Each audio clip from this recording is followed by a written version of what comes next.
لبيك اللهم لبيك لبيك لا شريك لك لبيك إن الحمد والنعمة لك والملك لا شريك لك شكلي رحمة للعالمين رشانه কয়েক মর্তবা দুরূদ ইব্রাহিমী পড়ি اللهم صل على محمد وعلى آل محمد كما صليت على إبراهيم وعلى آل إبراهيم إنك حميد مجيد اللهم بارك على محمد وعلى آل محمد كما باركت على إبراهيم وعلى آل إبراهيم إنك حميد مجيد اللهم صل وسلم وبارك عليه الحمد لله ثم الحمد لله আল্লাহ রাব্বুল আলামিনের শুকরিয়া যে আল্লাহ রাব্বুল আলামিন আমাদেরকে আজকের এই পবিত্র দিনে তার একটি গুরুত্বপূর্ণ হুকুম আদায়ের উদ্দেশ্যে পৃথিবীর পবিত্রতম স্থানে আল্লাহ রাব্বুল আলামিনের প্রিয় স্থানে মসজিদে সমবেত হওয়ার তৌফিক আল্লাহ পাক রব্বুল আলামিন আমাদেরকে দান করেছেন। এই জন্য অন্তরের অন্তঃস্থল থেকে শুকরিয়া জ্ঞাপন করি, বলে আলহামদুলিল্লাহ।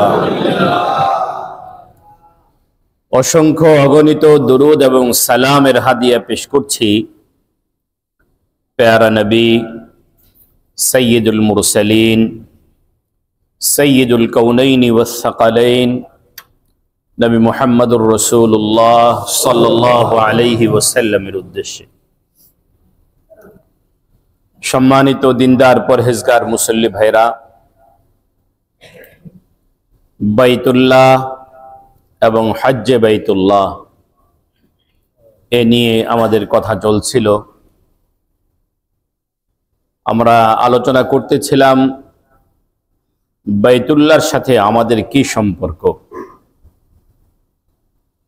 এতটুকু বলা হয়েছিল বাইতুল্লাহর সাথে আমাদের অস্তিত্বের সম্পর্ক, বাইতুল্লাহর সাথে আমাদের অস্তিত্বের সম্পর্ক। কেননা আমাদের অস্তিত্বের সূচনা বা উৎপত্তি বাইতুল্লাহ থেকে, বাইতুল্লাহর ওই জায়গা থেকে যেখানে আল্লাহ রাব্বুল আলামিনের তাজাল্লি বর্ষিত হয়। তাজাল্লি বোঝাতে গিয়ে বলা হয়েছিল ছায়া। আসলে ছায়া বলতে যা বুঝি সেটা নয়। যদি আমি এই শব্দটাকে ভিন্নভাবে একটু বোঝানোর চেষ্টা করি তাহলে এইভাবে বলা যেতে পারে, এই সূর্যের দিকে তাকানো যায় না। এখন আপনার সূর্যটা দেখতে মনে চেয়েছে, এজন্য একটা আয়না নিলেন, ছোট একটা আয়না। ওই আয়নাটাকে যখন সূর্যের মুখে ধরবেন তে সূর্যের একটা প্রতিবিম্ব আয়নার মধ্যে পড়বে। ওই আয়না থেকে কিন্তু আবার একটা রিফ্লেকশন বের হবে, একটা ছায়া বা একটা রোদের একটা ঝলকানি বের হবে। আয়না থেকে যেটা বের হবে সেটার মধ্যেও কিন্তু ওই সূর্যের পরিমাণ তেজ থাকবে এবং আয়নার ওই পাওয়ার দিয়েও কিন্তু আগুন জ্বালানো যায়, কোনো কিছু গরম করা যায়। যে আয়না থেকে যে তাপটা বের হলো, যে আলোটা বের হলো, এটা সূর্যের সরাসরি আলো নয়। বাকি এই আলোটা আসছে কোথা থেকে? সূর্য থেকে। এই আয়না থেকে যে রিফ্লেকশনটা, এটাকে বাংলায় কি শব্দে বলা হবে আমার জানা নেই, এটাই মূলত হলো তাজাল্লি। এটাকেই তাজাল্লি বুঝতে গেলে এটাকে বুঝে নেন, তাহলে এটাই তাজাল্লি। আল্লাহ রাব্বুল আলামিন এই বাইতুল্লাহর উপরে তাজাল্লি দেন। যার কারণে বাইতুল্লাহর এই পুরাটা সীমানাই হলো কি কিবলা।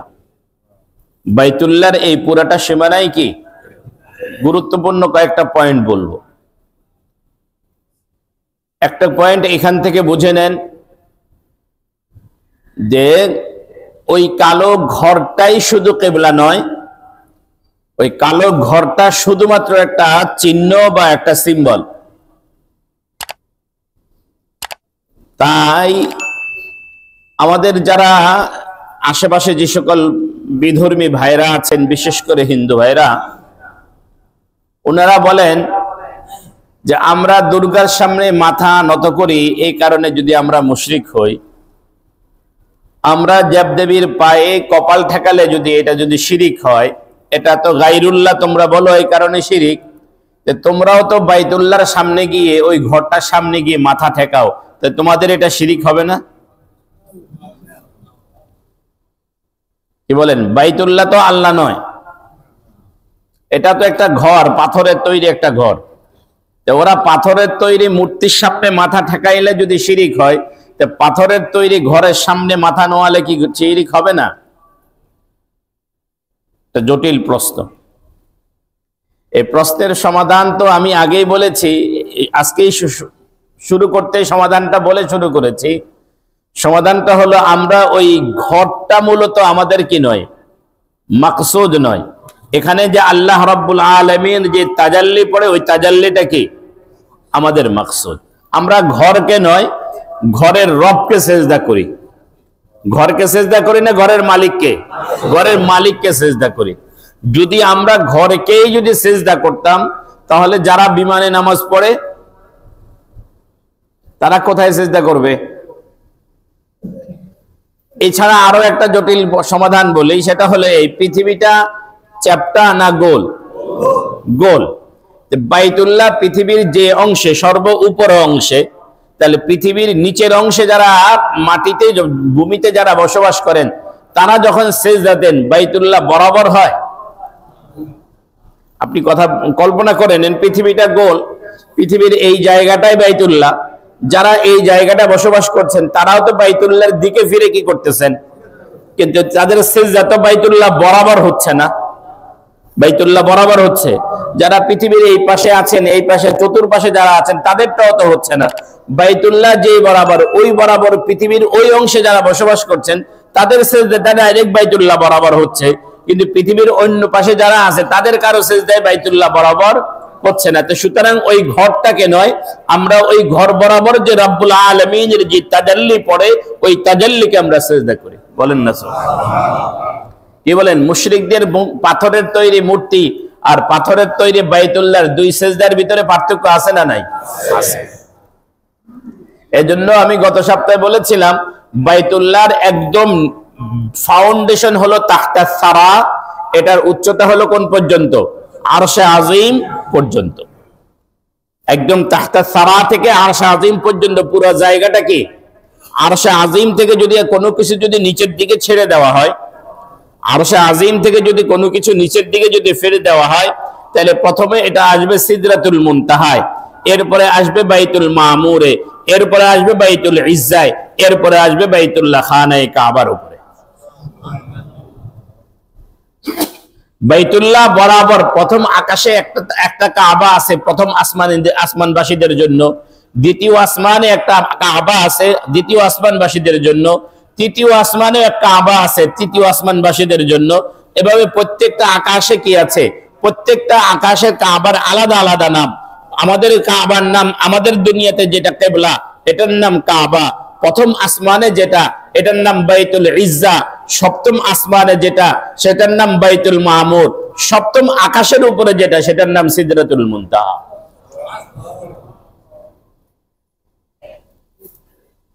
তাহলে বাইতুল্লাহর ভিত্তি কোথায়? তাহতা সারা, একদম সীমানা উপরে। সীমানা কোথায়? আরশে আজিম। কারণ আল্লাহ রাব্বুল আলামিন যতগুলো মাখলুক সৃষ্টি করেছেন, সর্ব উপরের মাখলুকের নাম হলো আরশে আজিম। আরশের উপরে আর কোনো মাখলুক নাই। তাহতা সারা বলতে গিয়ে, বুঝাতে গিয়ে আমি বলেছিলাম যে পৃথিবীর এই চতুর্দিক থেকে যদি কোনো মানুষ, চারজন মানুষ যদি একসাথে পৃথিবীর কেন্দ্রের দিকে আসতে শুরু করে, যে পয়েন্টে এসে সবাই একসাথে মিলিত হবে, এটার নাম হলো তাহতাস সারা।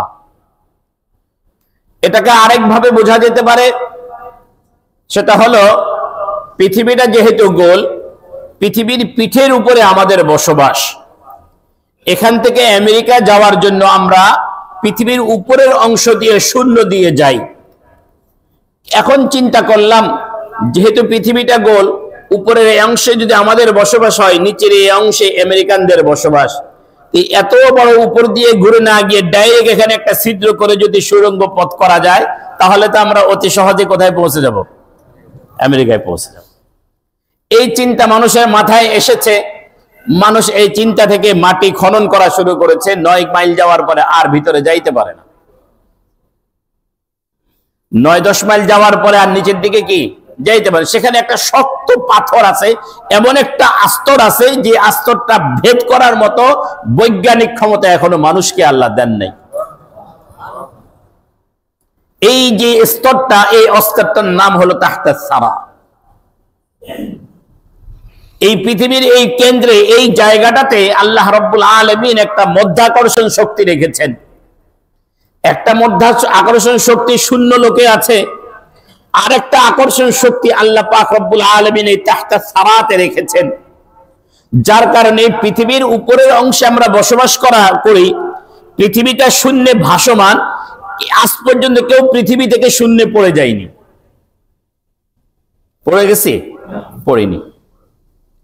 আমরা যে যত বড় বড় অট্টালিকা বানাই, এই পৃথিবীটা ঘুরতেছে, এই অট্টালিকাটার আমাদের এই দালানগুলো কখনো তো মাথা উপরের দিকে, কখনো তো মাথা আবার কি হচ্ছে, নিচের দিকে যাচ্ছে না। পৃথিবী যেহেতু কি করতেছে, যে উপরের দিকে থাকলে সে তো ঠিক আছে, কিন্তু নিচের দিকে যখন দালানটা এভাবে হয়ে গেছে, আমরা আজ পর্যন্ত কোনোদিন বুঝি নাই যে আমাদের পাও এখন উপরের দিকে, মাথা এখন নিচের দিকে। এটা আমরা কোনোদিন টের পাই নাই।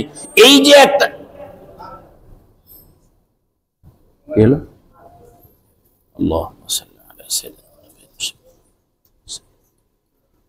আল্লাহুম্মা সাল্লি আলা সাইয়্যিদিনা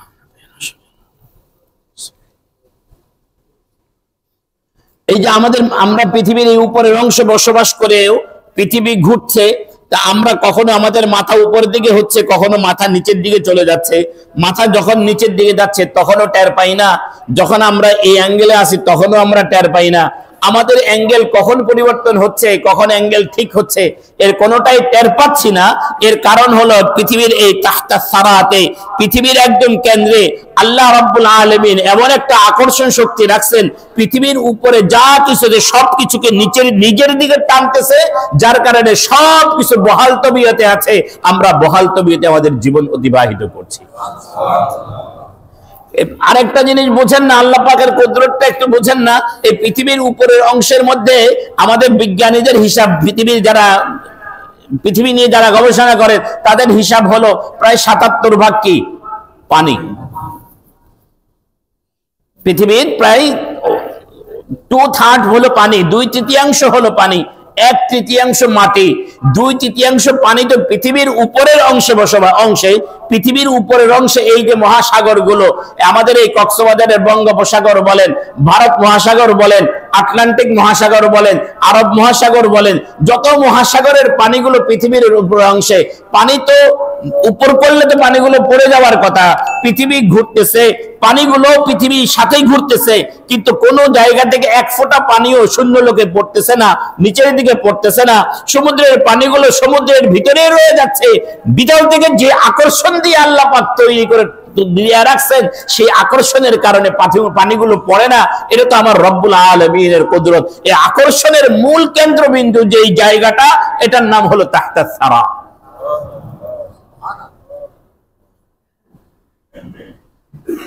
কুদরত দেখছেন আল্লাহ রাব্বুল আলামিনের। এই তাহতাস সারা থেকে আরশ আজিম পর্যন্ত হলো কি বাইতুল্লাহর সীমানা। একটা হাদিস পড়েছি আমি, সম্ভবত দুররে মনসুরের ভিতরে এই হাদিসটা আছে। এই হাদিসকে কেন্দ্র করে কাসিমুল উলুম ওয়াল খায়রাত মাওলানা কাসিম নানতুবি রাহমাতুল্লাহি আলাইহি একটা কিতাব লিখেছেন, তাহযীরুন নাস আন রিওয়ায়াতি ইবনে আব্বাস নামে একটা কিতাব আছে।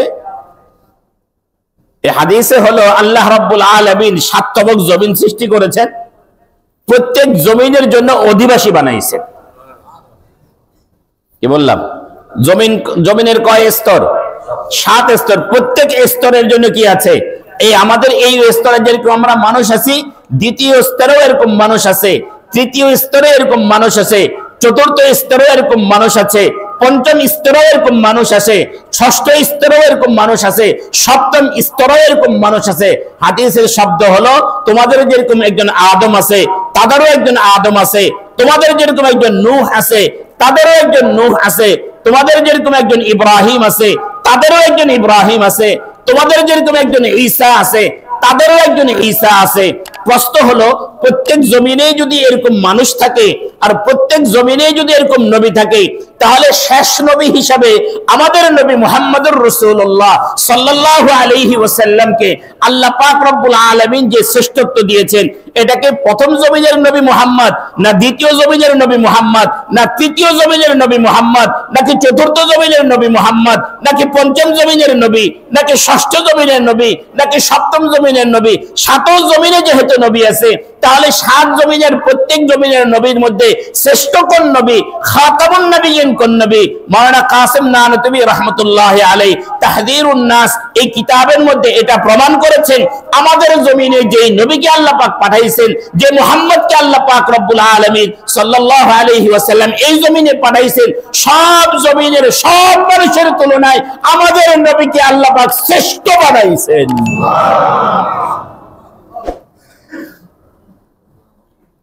তাহলে এখন আমার বলার পয়েন্ট হলো এই, আমাদের জমিনের কিবলাও যদি বাইতুল্লাহ হয়, দ্বিতীয় জমিনের কিবলাও বাইতুল্লাহ, তৃতীয় জমিনের কিবলাও বাইতুল্লাহ, চতুর্থ জমিনের কিবলাও কাবা, পঞ্চম জমিনের কিবলাও কাবা, ষষ্ঠ জমিনের কিবলাও কাবা, সপ্তম জমিনের কিবলাও কাবা। এইজন্য বলছিলাম কাবার মূল ভিত্তি হলো তাহতা সারা, উপরে পর্যন্ত হলো আরশ আজিম।